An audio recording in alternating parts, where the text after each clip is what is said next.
Bien-aimés dans le Seigneur, soyez bénis. Alors, il nous avait été rapporté que au temps de Jésus, il était entré dans le temple, il a chassé les commerçants et tout. Alors, que s'était-il réellement passé? Alors aujourd'hui, nous allons donc voir réellement ce qui s'était passé. Et je suis vraiment très ravie de partager ces moments d'amour, de paix, de bonheur avec vous. À tout de suite.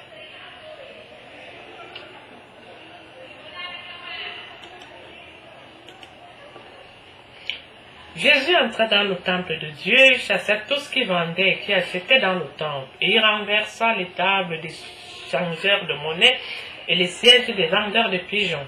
Il leur dit, il est écrit, mon temple sera appelé une maison de prière, mais vous en avez fait une caverne de voleurs. Des aveugles et des boiteux s'approchèrent de lui dans le temple, et il les guérit.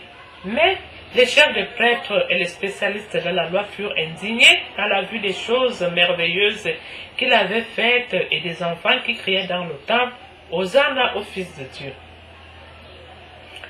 Ils lui dirent, entends-tu ce qu'ils disent? Oui, leur répondit Jésus. N'avez-vous jamais lu ces paroles? Tu as tiré des louanges de la bouche des enfants et des nourrissons. Puis, il les laissa et sortit de la ville pour aller à Béthanie où il passa la nuit. Le lendemain matin, en retournant à la ville, il eut faim. Il vit un figuier sur le bord du chemin et s'en approcha. Mais il n'y trouva que des feuilles. Il lui dit, que jamais plus tu ne portes de fruits.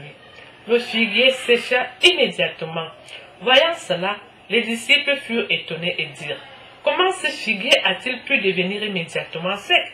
Jésus leur dit alors, je vous le dis en vérité, si vous avez de la foi et que vous ne doutez pas, non seulement vous ferez ce qui a été fait à ce figuier, mais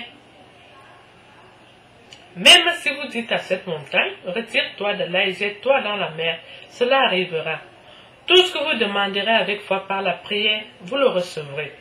Jésus se rendit dans le temple et, pendant qu'il enseignait, les chefs de prêtres et les anciens du peuple vinrent lui dire, par quelle autorité fais-tu ces choses? Et qui t'a donné cette autorité? Jésus leur répondit, je vous poserai moi aussi une question, et si vous m'y répondez, je vous dirai par quelle autorité je fais ces choses. Le baptême de Jean, d'où venait-il? Du ciel ou des hommes? Mais ils raisonnèrent entre eux en disant, si nous répondons du ciel, il nous dira, pourquoi donc n'avez-vous pas cru en lui? Et si nous répondons des hommes, nous avons à redouter les réactions de la foule, car tous considèrent Jean comme un prophète.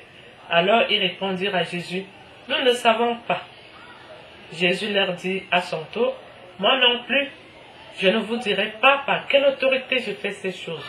Bien-aimés dans le Seigneur, soyez bénis. Alors aujourd'hui nous avons donc écouté réellement ce qui s'était passé dans le temple, parce qu'en fait ça entrait dans nos oreilles. Oui, le Seigneur était dans le temple, il a chassé les commerçants, il a fait ci, il a fait ça. Alors aujourd'hui nous étions tous assoiffés de la vraie version de la fête. Alors nous avons eu la vraie version et nous nous retrouverons au partage suivant. Soyez bénis.